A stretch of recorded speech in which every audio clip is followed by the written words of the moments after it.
Qora suvdan kvartira qidirganlar bormi? Mana shu lokatsiyani bitta ko'ringlar-da.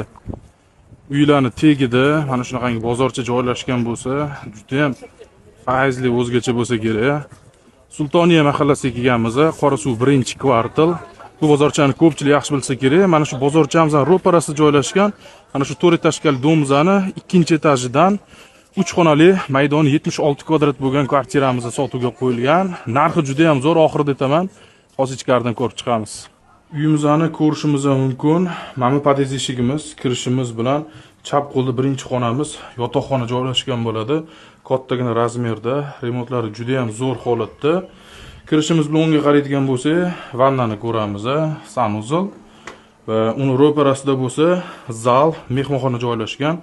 Kattagina razmerda balkonlarni ochib qo'shib yuborishgan ekan va endi kuxna tarafga qarab yuradigan bo'lsak, o'rtada yana bitta hojatxonani ko'rishimiz mumkin.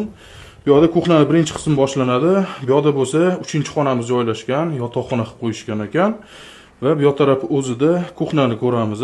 Balkonga kuxnani olib chiqishgan mana shunaqa shaklda. Ko'rib turganinglardek, remontlari juda ham zo'r holatda. Kelishlarga qarab mebel texnikasini ham tashib ketamiz deyishyapti. Undan ham zo'r tarafi oldida tayyor ofitsialniy parkovishn joylari bor. Disk plashadkalarni ham ko'rishimiz mumkin. Uyimizning narxini $81,000 deyishyapti. Hali kelishiladigan joy bor. Pastda egalarining nomeri. Qora suvdan kvartira qidirganlar bormi?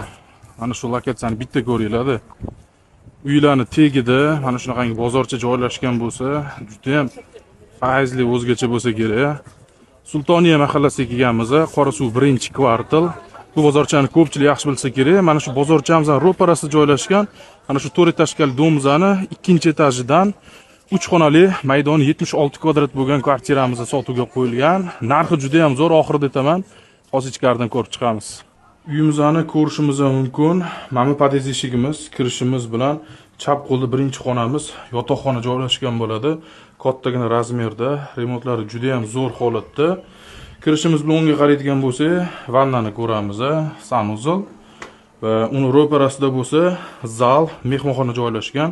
Kattagina razmerda balkonlarni ochib qo'shib yuborishgan ekan va endi kuxna tarafga qarab yuradigan bo'lsak, o'rtada yana bitta hojatxonani ko'rishimiz mumkin. Bu yerda kuxnaning birinchi qismi boshlanadi. Bu yerda bo'lsa 3-xonamiz joylashgan, yotoqxona qilib qo'yishgan ekan va bu taraf o'zida kuxnani ko'ramiz. Balkonga kuxnani olib chiqishgan mana shunaqa shaklda. Ko'rib turganinglardek, remontlari juda ham zo'r holatda. Kelishlarga qarab mebel texnikasini ham tashib ketamiz deyishyapti. Undan ham zo'r tarafi oldida tayyor ofitsialniy parkovishn joylari bor. Disk plashadkalarni ham ko'rishimiz mumkin. Uyimizning narxini $81,000 deyishyapti. Hali kelishiladigan joy bor. Pastda egalarining nomeri. Qora suvdan kvartira qidirganlar bormi? Mana shu lokatsiya